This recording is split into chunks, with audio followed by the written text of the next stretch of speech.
Hello दोस्तों, आप सभी का स्वागत है मेरे चैनल जैन नॉलेज हब पर, where you can enhance your knowledge. दोस्तों, हम सीटेट और ईपीटेट के इंपॉर्टेंट क्वेश्चन कर रहे थे, तो उस क्वेश्चन की सीरीज में आज हम अगली वीडियो लेकर आए हैं। तो चलिए शुरू करते हैं। इसमें आपका क्वेश्चन नंबर 51 है, काम प्रवृत्ति पर सबसे अधिक बल किस मनोवैज्ञानिक ने दिया। यानी काम करने की प्रवृत्ति पर सबसे अधिक बल किस मनोवैज्ञानिक ने दिया। इसके ऑप्शन हैं B.F. स्किनर ने, हेगर्टी ने, सिगमंड फ्राइड ने और थ्रस्टन ने।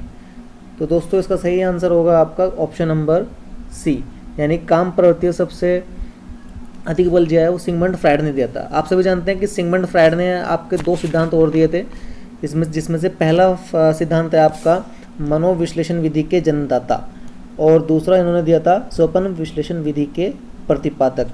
यानी कि सिगमंड फ्राइड ने दो सिद्धांत दिए थे। अब बात करते हैं कि B.F. स्किनर ने क्या किया था।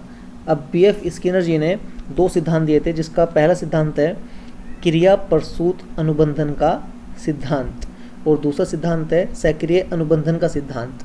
यानी कि क्रिया प्रसूत और सक्रिय अनुबंधन ये एक ही नाम से जाने जाते हैं, जिसको हम इंग्लिश में बोल देते हैं ऑपरेंट कंडीशनिंग थ्योरी। ठीक है, अब आगे बढ़ते हैं कि थ्रस्टन, यानी थ्रस्टन ने कौन कौन से सिद्धांत दिए थे। अब थ्रस्टन की बात करते हैं तो थ्रस्टन जी ने दिए थे समूह खंड बुद्धि का सिद्धांत। दूसरा नंबर है कि युग के तुलनात्मक निर्णय विधि के प्रतिपादक भी बोला जाता है इनको। तीसरे पे आता है का क्रमबद्ध अंतराल विधि के प्रतिपादक बोला जाता है इनको, और समष्टि अंतराल विधि के प्रतिपादक जो थ्रस्टन और चेव ने मिलकर दिया था। तो दोस्तों, एक क्वेश्चन से आपके 7-8 क्वेश्चन तैयार हो गए हैं। ये बहुत ही इंपॉर्टेंट पॉइंट थे। चलिए अगले क्वेश्चन की तरफ बढ़ते हैं। क्वेश्चन नंबर 52 में बोला है कि तत्परता का नियम अधिगम किस प्रकार का नियम है। तो दोस्तों, इसमें आपका ऑप्शन है मुख्य नियम, सहायक नियम, गौण नियम और उपरोक्त सभी। तो दोस्तों, पहले बात करते हैं तत्परता का नियम होता क्या है। जब हम किसी कार्य को सीखने के लिए तैयार या तत्पर होते हैं तो हम उसे शीघ्र सीख लेते हैं।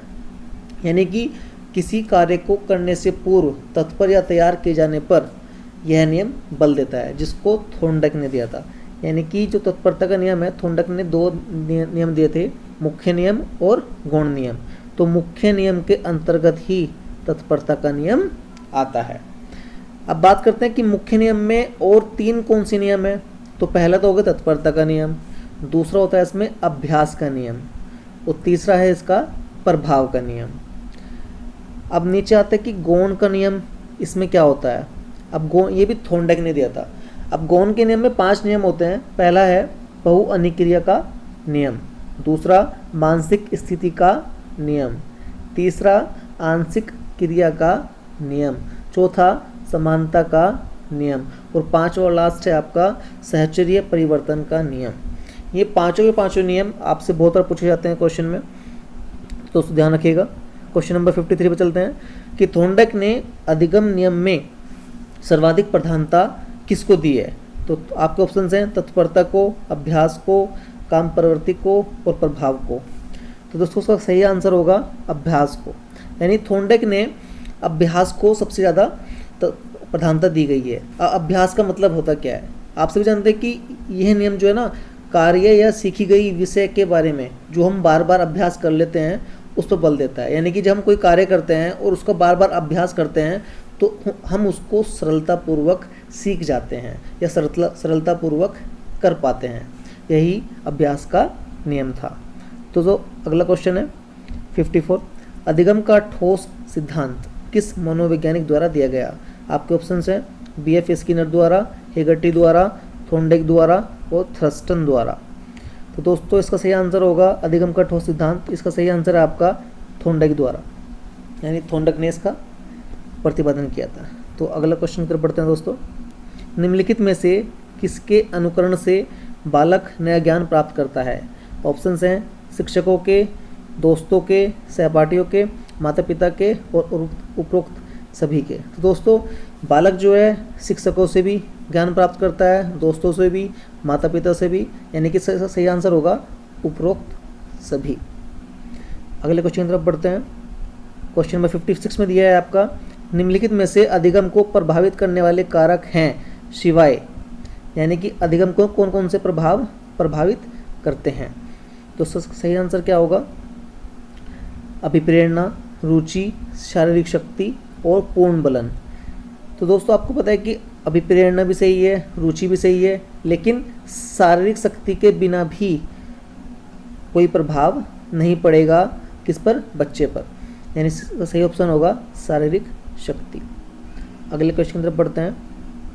इसमें बोला गया कि निम्नलिखित में से काम किस प्रकार का प्रेरण है। ऑप्शन है आपके अर्जित प्रेरक, इच्छित प्रेरक, प्राकृतिक प्रेरक और उपरोक्त सभी प्रकार का। तो दोस्तों काम किस प्रकार का प्रेरक है, इसका सही ऑप्शन होगा आपका प्राकृतिक प्रेरक, यानी काम क्या है, प्राकृतिक प्रेरक है। अगले क्वेश्चन तरफ बढ़ते हैं।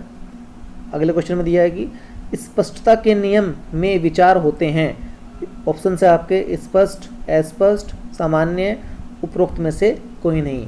तो दोस्तों इसका सही आंसर होगा आपका स्पष्ट, यानी स्पष्टता के नियम में विचार स्पष्ट होते हैं। अगले क्वेश्चन तरफ बढ़ते हैं। अगले क्वेश्चन में दिया आपका सन 1879 में वुंड ने किस विधि को व्यवहारिक प्रयोग के रूप में आरंभ किया।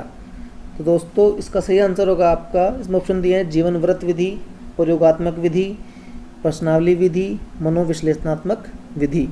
तो दोस्तों सही आंसर होगा आपका ऑप्शन नंबर बी, यानी प्रयोगात्मक विधि को वुंट ने व्यवहारिक प्रयोग के रूप में आरंभ किया।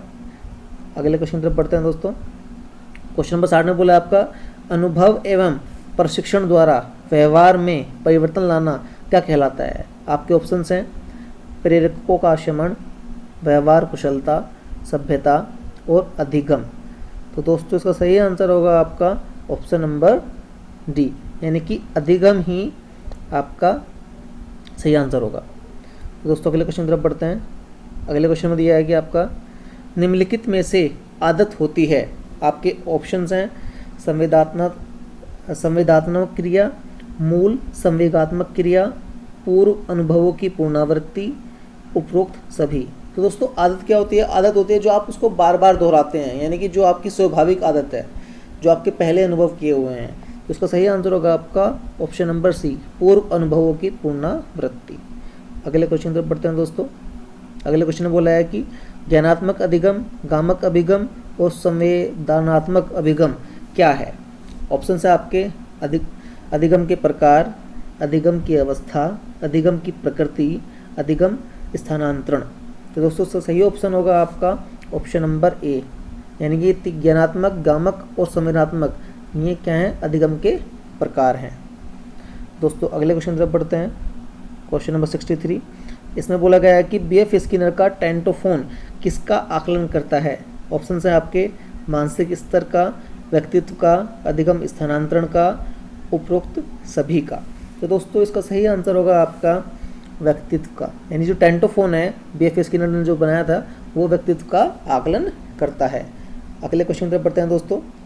अगले क्वेश्चन में बोला है आपका प्रसिद्ध मनोवैज्ञानिक N.A. क्राउडर किस प्रकार के अनुदेशन के जनक थे। ऑप्शन हैं आपके शाखात्मक अभिकर्मित अनुदेशन के, अनुकूलित अभिकर्मित अनुदेशन के, श्रृंखला अभिकर्मित अनुदेशन के और उपरोक्त सभी के। दोस्तों उसका सही ऑप्शन होगा आपका ऑप्शन नंबर ए, यानी कि जो मनोवैज्ञानिक थे आपके क्राउडर, उन्होंने शाखात्मक अभिकर्मित अनुदेशन का जनक यानी प्रतिपादन किया था। अगले क्वेश्चन तरफ बढ़ते हैं दोस्तों। अगले क्वेश्चन में बोला है आपका साइमन बिने के अनुसार बुद्धि क्या है। आपके ऑप्शंस हैं पहचानने तथा सुनने की शक्ति, केवल सुनने की शक्ति, केवल पहचानने की शक्ति, उपरोक्त में से कोई नहीं। दोस्तों साइमन बिने ने बोला था कि बुद्धि पहचानने तथा सुनने की शक्ति है, यानी आपका ऑप्शन ए क्या है, बिल्कुल सही है। दोस्तों अगले क्वेश्चन तरफ बढ़ते हैं। अगले क्वेश्चन में बोला है आपका उत्तेजक अनुकूलन सिद्धांत का संबंध किस मनोवैज्ञानिक से है। तो दोस्तों उत्तेजक अनुकूलन सिद्धांत का संबंध आपके ऑप्शन दिए हैं बीएफ स्किनर से, थॉर्नडाइक से, हेगर्टी से और थ्रस्टन से। तो दोस्तों उसका सही आंसर होगा आपका थ्रस्टन। तो उत्तेजक अनुकूलन का सिद्धांत किससे है, थ्रस्टन से है। अगले क्वेश्चन की तरफ बढ़ते हैं दोस्तों। अगले क्वेश्चन बोला है कि निम्नलिखित में से किस महान मनोवैज्ञानिक ने बिल्ली का प्रयोग करके प्रयत्न एवं भूल का सिद्धांत प्रतिपादित किया। तो दोस्तों बिल्ली का प्रयोग आपके ऑप्शंस दिए हैं स्किनर ने, पावलोव ने, कोहलर ने और थॉर्नडाइक ने। दोस्तों ये क्वेश्चन बहुत ही इंपॉर्टेंट है, बहुत बार आता है इस तरह क्वेश्चन कि कौन से मनोवैज्ञानिक ने किस जानवर का प्रयोग किया। दोस्तों इसका सही आंसर होगा बिल्ली वाले का थॉर्नडाइक, यानी थॉर्नडाइक ने बिल्ली का प्रयोग किया था। अब दोस्तों पूछ लेते हैं कि स्किनर ने कौन से जानवरों का प्रयोग किया था? तो स्किनर ने किया था दोस्तों चूहे और कबूतर का। कौन से नियम में? ये किया था इन्होंने क्रिया प्रसूत का अनुबंधन का सिद्धांत, इसमें इन्होंने चूहे और कबूतर का प्रयोग किया था। बात करते हैं पोवलोन की, तो पोवलोन ने दोस्तों अपने पालतू कुत्ते का प्रयोग किया था। और बात करते हैं कोहलर की, दोस्तों कोहलर ने एक चिंपैंजी का प्रयोग किया था जिसका नाम था सुल्तान। ये भी बहुत बार पूछा जाता है। दोस्तों अगले क्वेश्चन की तरफ बढ़ते हैं। क्वेश्चन नंबर 68, पुनरावृत्ति का सिद्धांत किस प्रसिद्ध सिद्धांत मनोवैज्ञानिक से संबंधित है? ऑप्शन है आपके थ्रस्टन से, स्टैनले हॉल से, स्किनर से और फ्राइड से। तो दोस्तों इसका सही आंसर होगा आपका option number B, Stanley Hall से पुनरावृत्ति का सिद्धांत प्रसिद्ध है। ऑप्शन नंबर 69, इसमें बोला आपका अधिगम से संबंधित प्रतिक्रिया का नियम किस श्रेणी का नियम है? ऑप्शन से आपके मुख्य नियम, गौण नियम, मुख्य एवं गौण दोनों प्रकार का, उपरोक्त में से कोई नहीं। तो दोस्तों अधिगम से संबंधित बहुप्रतिक्रिया का नियम आपका कौन सा है?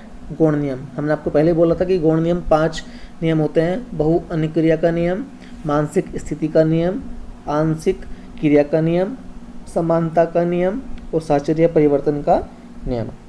अगले क्वेश्चन से पढ़ते हैं दोस्तों। अगले क्वेश्चन में बोला है कि निम्नलिखित में से कौन सी अधिगम की विधि है? ऑप्शन है आपके छूकर सीखना, सुनकर सीखना, करके सीखना और उपरोक्त सभी। तो दोस्तों उसका सही आंसर होगा आपका अधिगम की विधि यानी करके सीखना। अधिगम होता क्या है? डू लर्निंग यानी करके सीखना। अगला क्वेश्चन है आपका दोस्तों, एक छात्र के अधिगम पर उसकी आर्थिक स्थिति का किस प्रकार प्रभाव पड़ता है? आपके ऑप्शंस हैं अमीर छात्र अधिक अधिगम करता है, गलत बात है क्योंकि कोई भी अधिगम कर सकता है। किस प्रकार का प्रभाव नहीं पड़ता है? गरीब छात्र कम अधिगम करता है, उपरोक्त में से कोई नहीं।